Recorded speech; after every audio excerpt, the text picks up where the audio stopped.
Caledonian McBrain and the Big Light present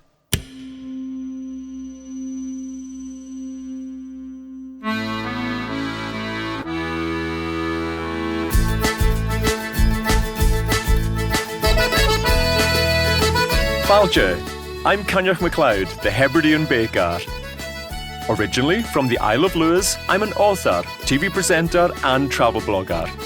I spend lots of time travelling around the world, discovering amazing places and the people who live there. But my favourite place is home, the Hebrides, making me your perfect guide to the very best things to do, see, eat and enjoy throughout the incredible islands on the west coast of Scotland. Welcome to Scottish Island Adventures.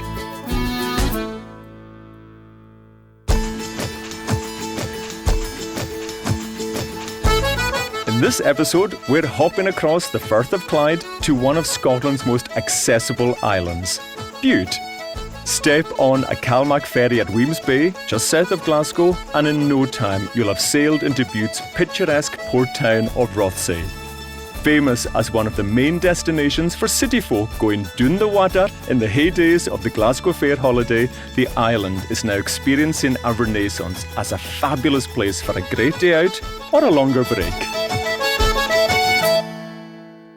Coming up, I spend a fascinating afternoon visiting one of the grandest country manors in Scotland, Mount Stuart House. I toss a caber or two at the Bute Highland Games and I get a taste for the island's local produce at Bute Yard, a fabulous food and drink hub showcasing the very best artisan and craft fare the island has to offer. But first, it is my pleasure to introduce my guest for this episode, the wonderful Janice Forsyth. As well as being an award-winning broadcaster, journalist and host of BBC Radio Scotland's The Afternoon Show, Janice chairs the board of the Rothesay Pavilion charity, and I can't think of a better guest to join me in the studio today. Janice, how are you? I'm extremely well. All the better for seeing your lovely sonsy face. Oh. Now, Janice, you have been heading down the water for years. Yeah. What keeps taking you back to the island of Bute? Well, do you know what? I feel as if I've been on all sorts of journeys there, because initially it was just that thing, Glasgow, working class family, you didn't go abroad or anything like that back in those days. So I think I'm talking sort of like early 70s.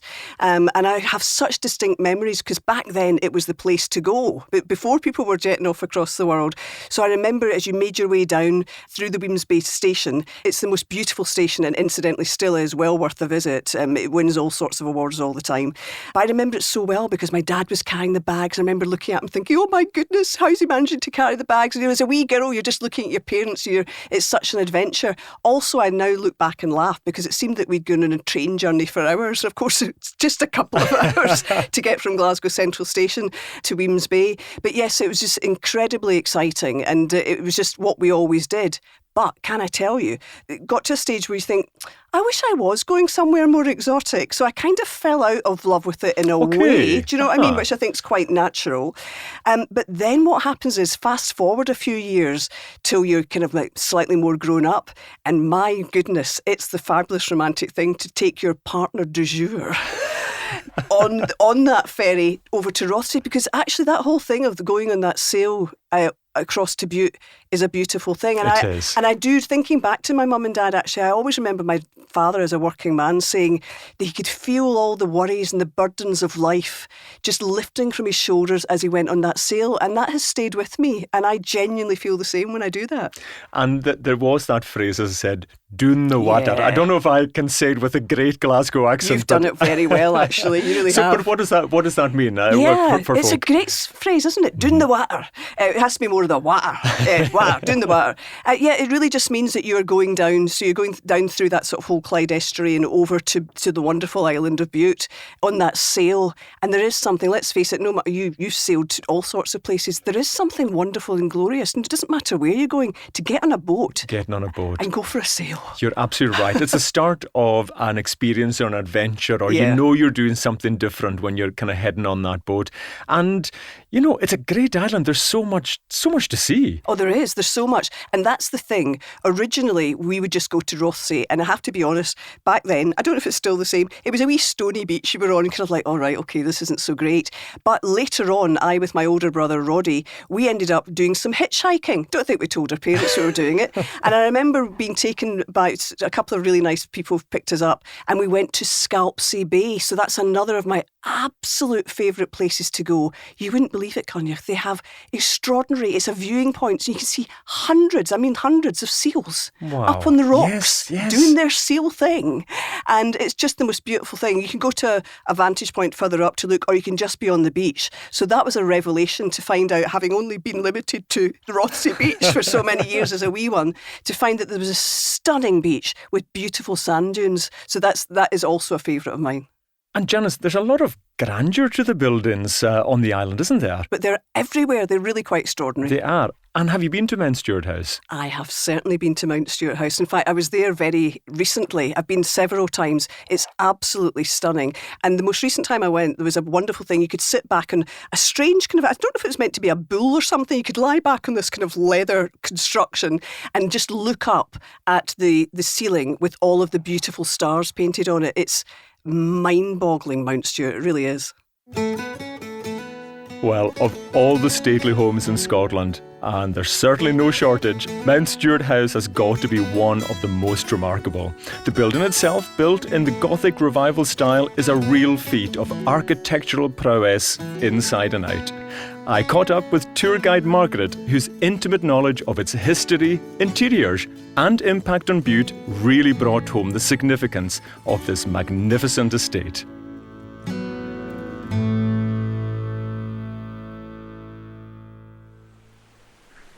I'm at Mount Stuart House on the island of Bute, and we've driven up the long winding road through the gardens, and I'm just about to meet Margaret, who among other things does the tours, and I can't wait to get inside. Margaret, what a welcome. Great to see you. And great to see you too. So, welcome to Mount Stuart. Thank you so much. Yeah. So, Margaret, you're going to give us a wee tour of the house today. So, let's first walk up these dramatic we'll walk steps. up these stairs. I feel as if I have to introduce you to the third Marquis. Because, you know, this man was such a great philanthropist. And as we walked round the house, we're going to give you an idea of the calibre and the depth of this man, you know, who built the house. This is the second building that stands in this side. Because the first house was built round about 1719. And James Stewart, the second Earl, and his wife, Lady Anne Campbell, stayed in that as generations after them until 1877. That house caught fire. And the whole central block was destroyed and the two wings survived. Now, in 1877, we're in the time of the third Marquis, the man who built this house. And he had his own ideas of what he wanted to create because he was said to be one of the best amateur architects of his era. And he wanted to build something very different. When you come up these stairs and you stand here, you are looking into the heart of the house, which is a marble hall. The third Marquis travelled through Europe and he got ideas from places he visited for the design of this house. Now, Margaret, your own story here as well is wonderful. You've been here a few years, is that right? Yes. I first came onto the island back in 1974 and just to experience living on the island and we thought, OK, we'll give it a year. And that's nearly 50 years ago and I'm still here.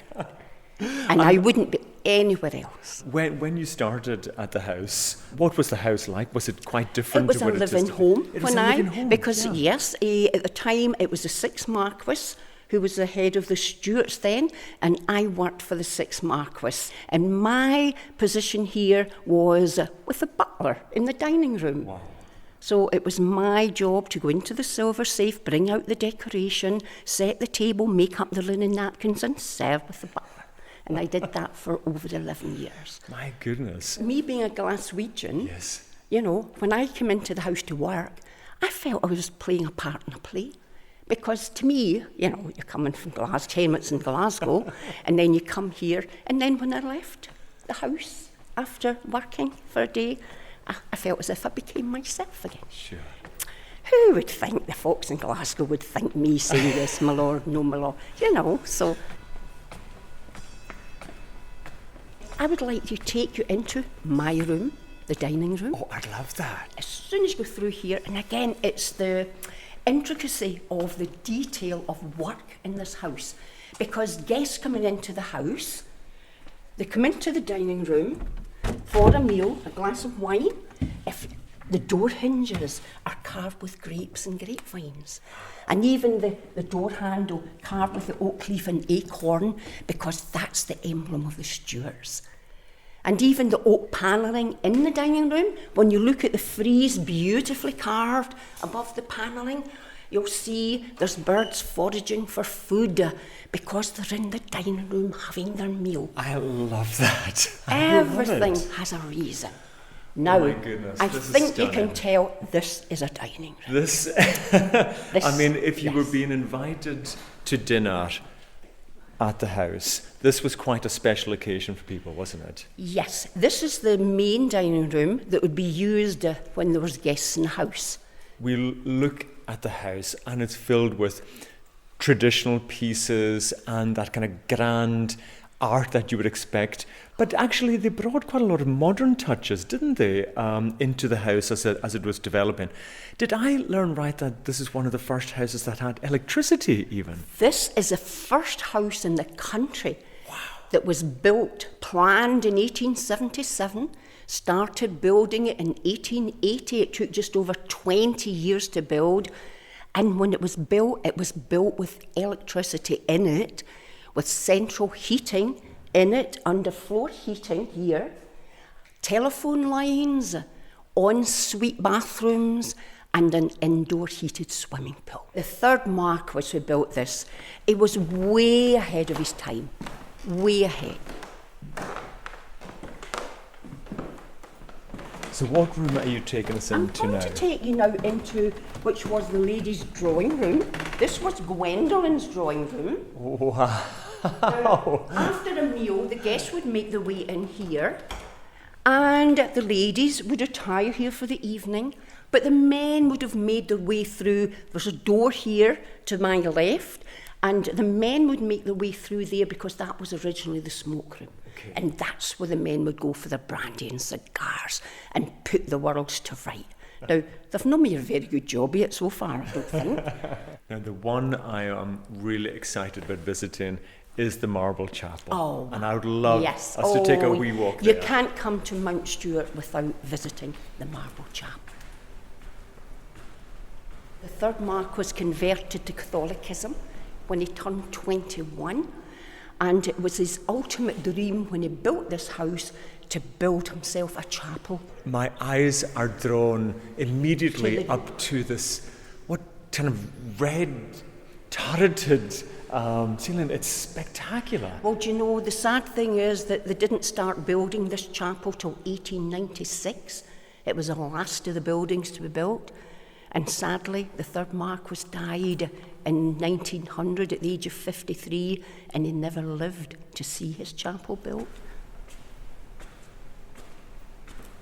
When he died, his son put it in the market and tried to sell it because it wasn't to his taste. Now, that would have been sacrilege if that had happened. Devastating. So the sixth Marquis, knowing this had happened in the past, when he was diagnosed with cancer, and then he realised he wasn't going to survive, he was again very afraid that maybe that would happen again in the future.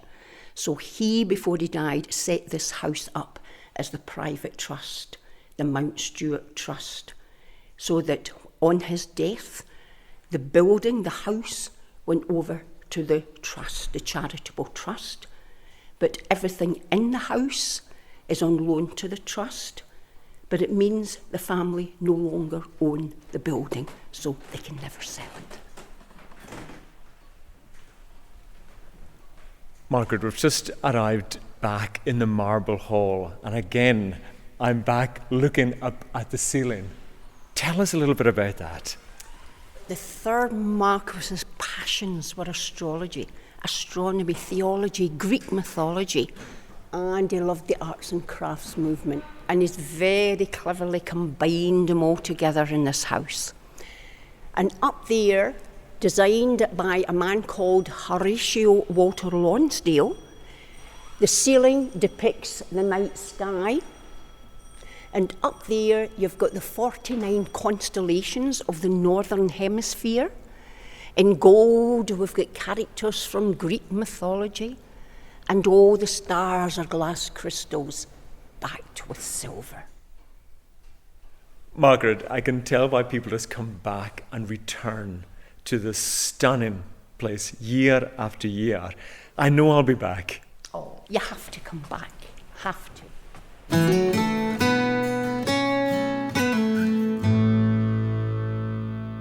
I mean, the tour was absolutely fascinating. And what an amazing story Margaret had. Janice, you said you've been to Mount Stuart House many times. I mean, what was the first time you went? What impression did you have? Well, do you know what? I remember, and it's slightly poignant, but in a lovely way, because I took my mum and dad, who are no longer with us. But I remember taking them, and they had never been, because again, we'd been restricted to pretty much, you wouldn't have a car. We didn't have a car on the island in the old days. So to take them to Mount Stuart House and those extraordinary gardens as well was a really, really lovely thing. They were absolutely blown away by it. And what would be your highlight? For those who may be going for the first time, what do you want to make sure they don't miss? Well, I'll tell you something. There's a great tea room. They do excellent cakes and coffee. All of that, which is, let's face it, is very important on a day out. But also, I think what's really interesting, and I believe it's still there, Sophie Crichton-Stewart of Mount Stuart runs an amazing bunch of visual art exhibitions, including all sorts of really avant-garde stuff. And I believe that it's still there. I went to see a particular thing that they did with the chapel, in which, and this is really disconcerting, you walk into the chapel and it's all mirrored. The floor is mirrored. You can imagine that. Your stomach lurches, like, where am I going? I'm stepping into the void. And I think I've been told that installation is still there. So you have to put on lovely kind of slippery things to make sure that you don't slide or damage the glass. I think that is still there. I mean, it is so unique. And the thing I think I would say is just to look up. Oh, yes, absolutely. You have to look up. I loved your tour guide, Margaret. She was great. All the tour guides have been great. And that's why I remember doing that tour way, way back with my mum and dad. And they could not have been more knowledgeable and more friendly. Well, to plan your visit and really make the most of a trip to this historic house, head to mountstuart.com. Or simply visit calmac.co.uk.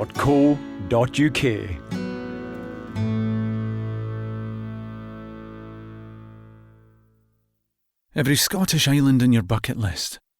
Every sunrise, every waterfall. Every bird song, every seashell. Every stroll along the edge of the world. Every new friend you make. Every dance, every dram, every downpour.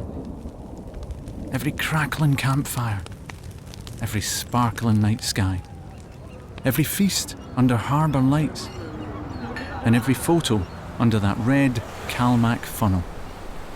Every moment, every memory, every journey starts a story. And you can start yours at calmac.co.uk. We're teaming up with Beatson Cancer Charity, an incredible organisation making a significant impact across the west of Scotland. Their vital work depends on the generosity of people like you.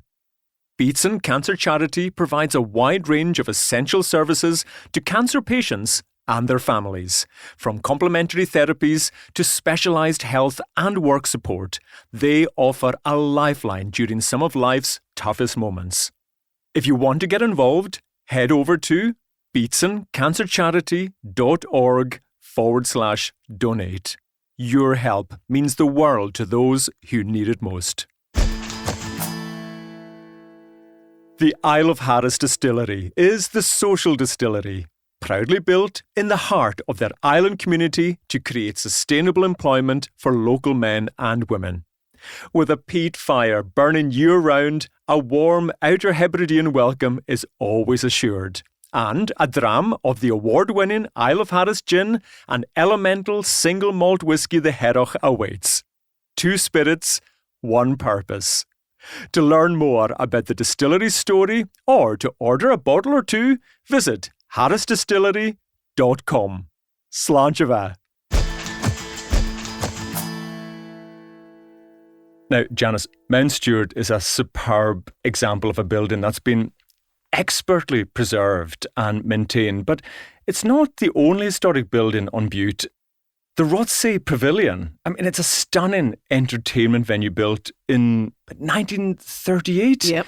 Now, you've been at the heart of the restoration project plan. So tell me a little bit about it. Oh, it's amazing. Well, it's been closed for many years, but fingers crossed, maybe early 2025, 26, something like that, it will reopen again, because it is an extraordinary building. And it has to be said, on the island of Bute, we know how heavily hit islands have been by the economic recession, by COVID and all of that. But coming out of this, I feel as if it's like a phoenix rising from the ashes. The building, built in 1938 by a guy called James Carrick, and it's a modernist masterpiece, to be perfectly honest. It's a stunning building, and the views from it are absolutely exquisite. So fingers crossed, it will be opening in 2 or 3 years.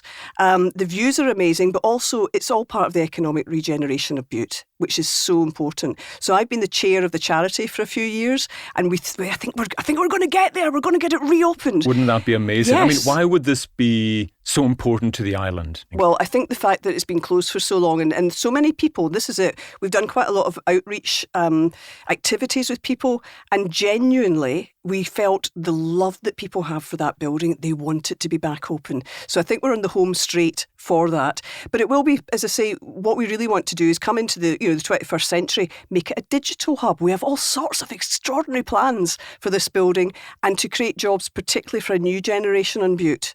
Digital jobs, all sorts of stuff. We've got so many plans that I can't tell you about at the moment, but it's going to be so exciting. And culture and events is a big part of the island. There's a lot going on. There is Rothsay. a lot going on. There is a lot going on. There's also Bute Yard, which is amazing. I was there for the first time, again, fairly recently. Basically, some old pals from school and I went on a little Airbnb jaunt to Bute very recently. So I got up to speed with what is happening right now. And there's so much. We also went to, in fact, I'm wearing my Bonnie Bling earrings today. There's a brilliant Bonnie Bling, which is a brilliant woman called Vary who runs the earring emporium, as well as a great coffee shop there. And can I tell you something else? Oh. Chris Pine turned up with some other people. They're just in a walking tour of Bute. Turned up, she got a photograph taken with him. Couldn't believe it. I think it's because he'd been in a film directed by David Mackenzie, who's Scottish, and they got the bug and they thought, right, we're going to go over to Bute. Well, across the length and breadth of Scotland and across the world, Highland Games are a huge part of the summer months and continue to draw record crowds of locals and tourists alike. And the Bute Highland Games is no exception. I went along to this year's event and chatted to Stuart Shaw, former chairman of the Games and currently Deputy Lieutenant of Argyll and Bute, to find out what makes the Bute Highland Games quite so special.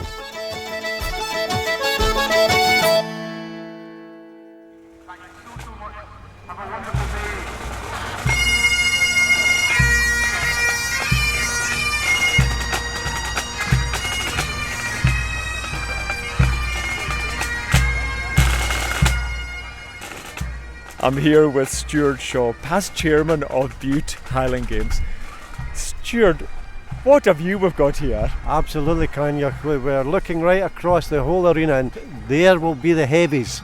They're getting ready, aren't they, They Stuart? are getting ready. You can see them over at their tent there, just getting ready. And of course, they'll be tossing the caber. That is the highlight and the finishing event of the heavies. To give them an idea, they'll all have seen the old telegraph poles. Well, that's what it's like. It's like taking a telegraph pole, and they've got to then lift it by one end, balance it over their shoulder. They have got to get that steady, and they take a run to the mark where they've to throw it from, and then they toss it with the view of actually getting the pole to do a 180 degree turn. So the pole lands and it falls over. Now, the way they judge it is in the same way as a clock face. The best tossing of the caber is if you can get it to land at 12 o'clock. What's the history of the Highland Games? Well, the history of the Highland Games dates back, they think, to the 11th century, when King Malcolm III called for a foot race to the summit of Craig Coinneach near Braemar, in the hopes of finding the fastest runner in the land to become his personal courier. And as a result of that, each year we appoint a a chieftain. And this year it's Gary Innes, famous broadcaster and shinty player. He is the figurehead of the Highland Games, representing the king for the day. So that was a big part behind it. It was the clan chiefs maybe looking for the strongest man or the healthiest man to become part of maybe the house, or Absolutely, and, to be their strong person to represent them. And then of course it would go from competition between clans and all the rest of it, and develop through the years to what it is today, a modern Highland Games. Well, Stuart, I'm ready to enjoy the games, but you up for a wee dram later? Absolutely, see you in the patrons' tent. We're walking around the athletics field and there's just so much going on. Over to my left we've got the Highland dancers, and they're so colourful in all their outfits, from 3 years old up to 16. Then over to my other side we've got the pipers getting ready for the pipe band competitions.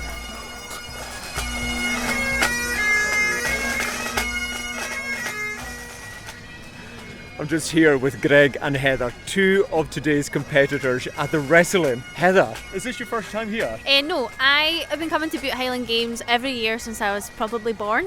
We go to quite a lot of Highland Games throughout the summer, so Bute is a regular visiting spot for us every year. And how did you get into the wrestling? So Scottish backward wrestling is pretty much a family affair for me. My dad wrestled back in the 80s and 90s. My brother Greg, who's right here, also has been wrestling as well. So I've been wrestling on and off since about the age of 4. I'm now in my 20s, so I've been around here for quite a while. And Greg, tell us a little bit about the sport then.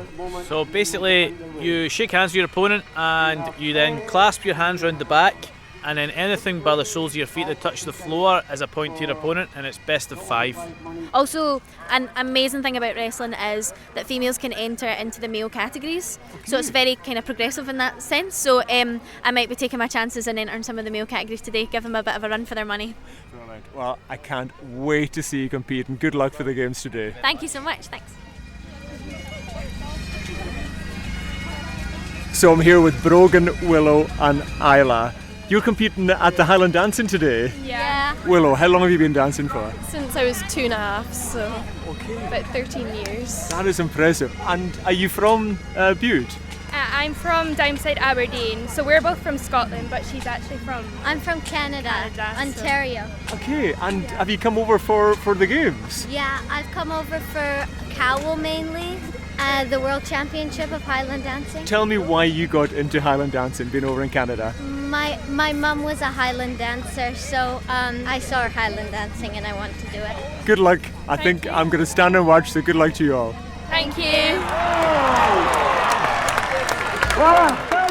Now, I'm here with Gary Innes. Gary, I'm usually hearing you on Radio Scotland or performing with Manran, but you've got a different role today. Today I am the chieftain of the pudding race, yes. I'm the chieftain of the Bute Highland Games, and delighted to be here. It's a gorgeous location, and they've even given me a cromach. I mean, look at this. I love the cromach, so tell me what a cromach is for those who don't know. It's an upside down shinty stick. So basically it's a lovely bit of, I think it's probably ash wood. Well, a crook. A crook at the end of it, yes. Crook, aye. Old shepherd's crook, and Aye. they've got even a nice wee bit of silver there explaining who I am as well, just in case I forget in later years. So chuffed to bits, yeah. What's your responsibilities today? We saw you at the opening there. Yeah, so I had to raise the flag. This was not mentioned in any briefing notes, so there was a definite air of worry at the start of asking me to raise the flag in case anything went wrong. But anyway, it went without a hitch, thankfully, and they've since taken me for lunch, and my duties now are to go round the field, have a wee blether for the next hour, and then we start giving the prize winners their winning trophies. If you did need to compete in one of the heavy events, which one would be yours today? Here's a wee interesting fact you probably don't know. So my little brother was Scotland's strongest man for 4 years in a row. I didn't know that. Yeah, he is 26 stone and an absolute beast of a man. And myself and my brother look completely different. I've got a younger brother as well, and he's built like myself, which of course your listeners can't see, but I'm 6'4" and 13 and a half stone. Thanks very much. And when my mum was pregnant, I always talk about this and say, why is he so big and you and your younger brother are so small? And when my mum, when she went for her first scan, she was told that she was having twins. And so my mum and dad thought they were having twins for weeks and weeks and weeks. And then, of course, it transpired it was just my brother Goose. A big fella. So we think he ate the other one. I think it's the only thing to explain the sheer size of him. So if he was here today, I would match him up for pretty much most of these events. But myself, I'm not sure I'd manage to lift most of it. But to answer your question, I'm going to go with... Just get the cable off the ground would be an achievement, I reckon. I'll go with that. I kind of feel the same way, so let's see if we can end that together. Will we go and get a shot and see how we get on? Let's go and get that. Maybe let's get a dram on the way. Absolutely. We'll start with the Coinneach to see how we get on. Get us warmed up.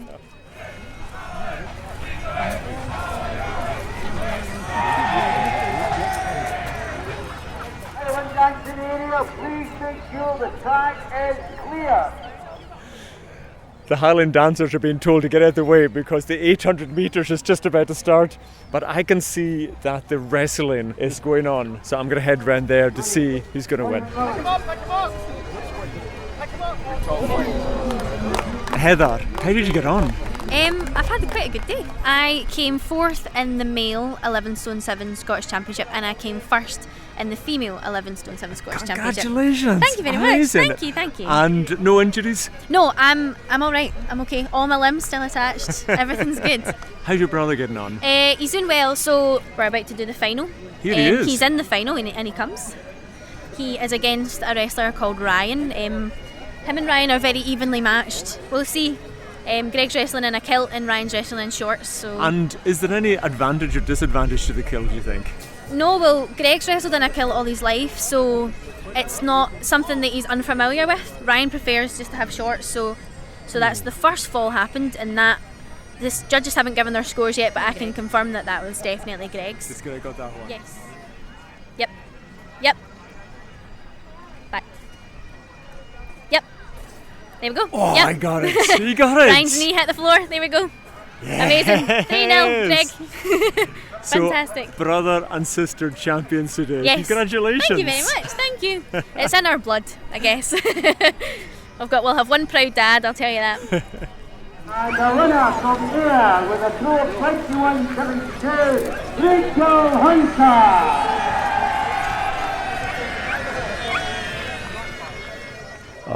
The sound of the pipe band really is so evocative. Yeah. But Janice, I am in rarefied company here because you were the chieftain of the Bute Highland Games in 2022. Yes. What was that like? It was absolutely remarkable. Do you know what? In the morning, it'd been raining back in Glasgow, and we thought, the forecast was generally going to be rainy and dull.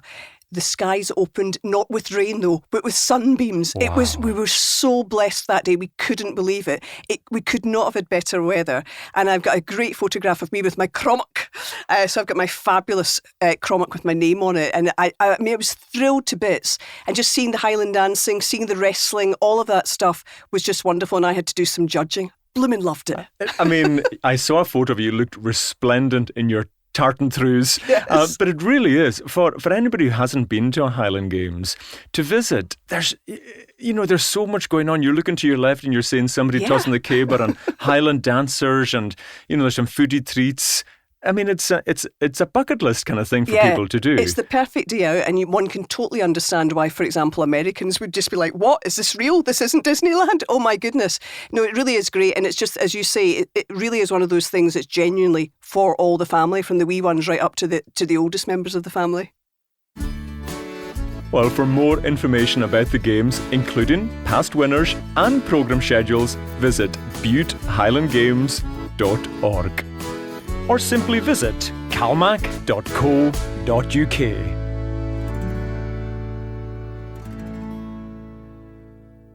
Janice, visiting an island is not just about the culture and visiting beautiful houses. Food always plays a big part of course in it it. Does. Have you got somewhere that you enjoy visiting when you get to the island? My guilty secret? No, it's not my guilty secret, but I absolutely love, and I think everybody in the island loves it, the Ettrick Bay Tea Room. So it's it does what it says in the tin. It's at Ettrick Bay, so it's on the sands, and it has the best food, the loveliest staff. Absolutely, that is an appointment you cannot miss to go to the Estuary Bay Tea Room. Great cakes, absolutely splendid cakes, and all sorts of other stuff they do too. Over the years, it's changed so much. Now you can go and have a curry and things as well. You know what I mean? But the food scene definitely seems to be changing and modernising, I guess, as well on the island. Yes, indeed. Again, I'm glad I was there recently because I had my first chance to experience Bute Yard, which is absolutely terrific. We sat outdoors. You can sit indoors as well. I was there when they were doing you'd love this, Hebridean Baker. They were doing bread making classes as well. So there really is a lot going on there, embracing, well, I suppose it's right across Scotland now, isn't it? That sort of embracing of our culture and our own food. Well, with markets, cooking masterclasses and stalls full of local produce all under one roof, I think it's fair to say that Bute Yard is the ultimate foodie's paradise. You can eat and drink your way throughout Bute's culinary landscape with only so much as a walk between their contemporary indoor and outdoor spaces. I caught up with General Manager Kay Robertson to hear a bit more about what the venue has to offer visitors. I've just walked down the high street from the Highland Games and I've arrived at Bute Yard and I'm off to catch up with Kay.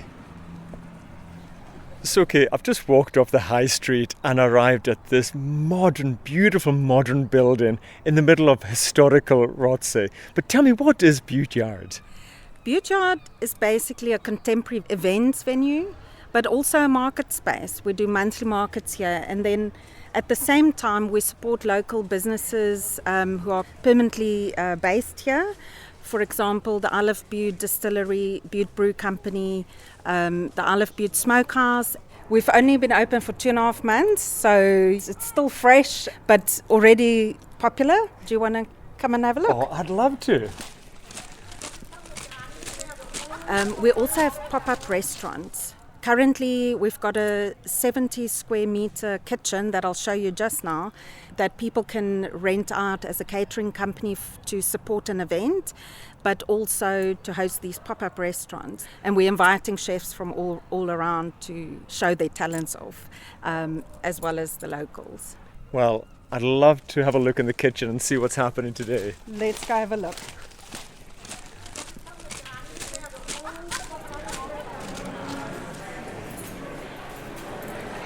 Okay, you've taken us into the kitchen and there's already a lot going on. It is. We've got a local youth-based restaurant in here today, and they're going to be putting on nachos and all sorts of yummy goodies for the crowds today.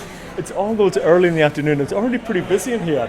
I mean, the evenings, I'm sure, they're great fun in here. It is. It buzzes, and there's a lot of activity. As you can see, the community really love the space. But as I said, the visitors as well. So we get a nice mix of people. Well, I can see the revelers. So a wee bit of a queue at the bar, but I'm really intrigued to see what the brewery have today. Can we have a wee over and see what they've got behind the bar today?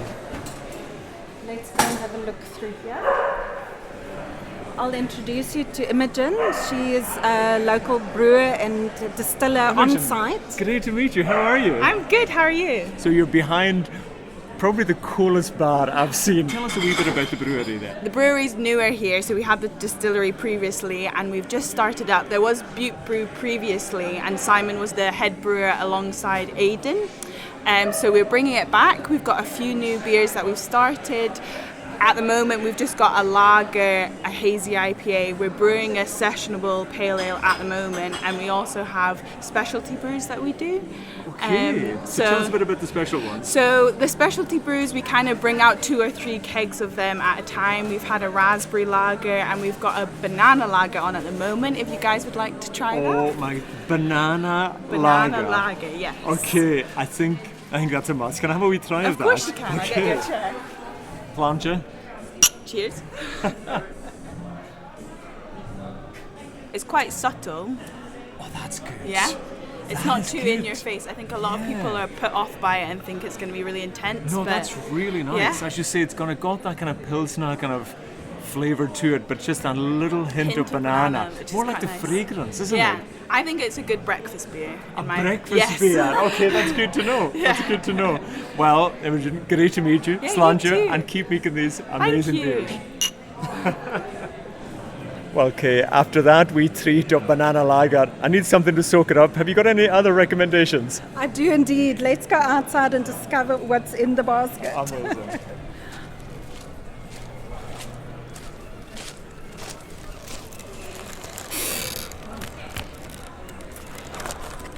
Well, oh my goodness, this is looking like a taste sensation.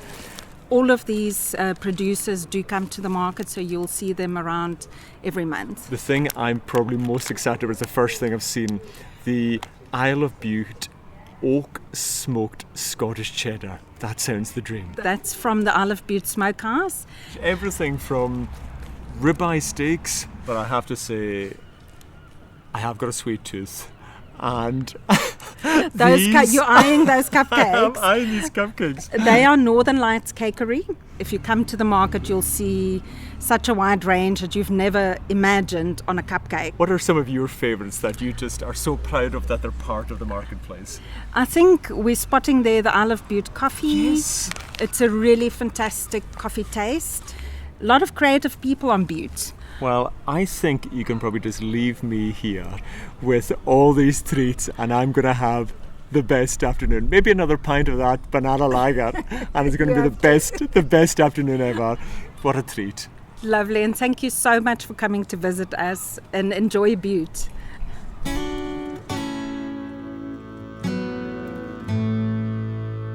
Honestly, I've never tasted anything like that banana lager before. I mean, as you said, you visited a Bute Yard a couple of times, Janice. Any treats or drinks that you enjoyed when you were there? I have to say, can I mention the gin? I mean, I used to be a big gin drinker. Not done it so much now, but there were so many different kinds of gin. Absolutely botanical variations that I'd never heard of before. Absolutely superb. You're totally right. I think the Scottish Islands are the creativity that was always there with us. I think it's just flourishing now. It is. There's a real confidence about it, isn't there? Well, to have a look at what's on at Bute Yard and to book one of their venues for hire, go to buteyard.com or simply visit calmac.co.uk.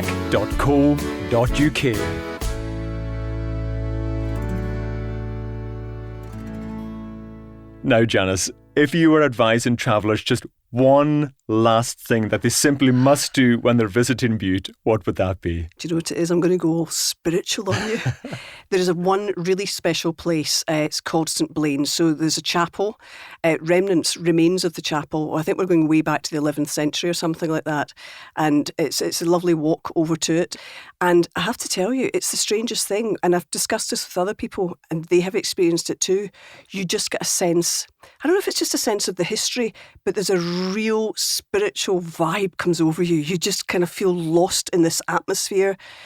There were monks there. There was a monastery. There's a chapel. St Blaine himself was there. St Blaine's a person.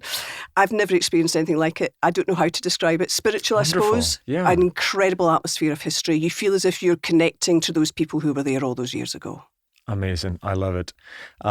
Let's visit the next time we go together. Let's do that. Janice, what a treat. I feel like even though we're in the studio, we've been kind of walking round, Rothsay together today. Thank you so much for joining us. Not at all. And I look forward to giving you an actual physical tour sometime soon.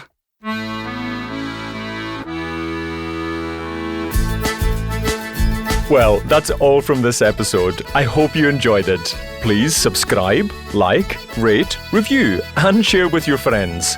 For show notes and more information on this and all my other island destinations, plus full details on Caledonian McBrain's routes, timetables, prices, and bookings, go to calmac.co.uk. Every journey starts a story, so book your Calmac Island adventure now.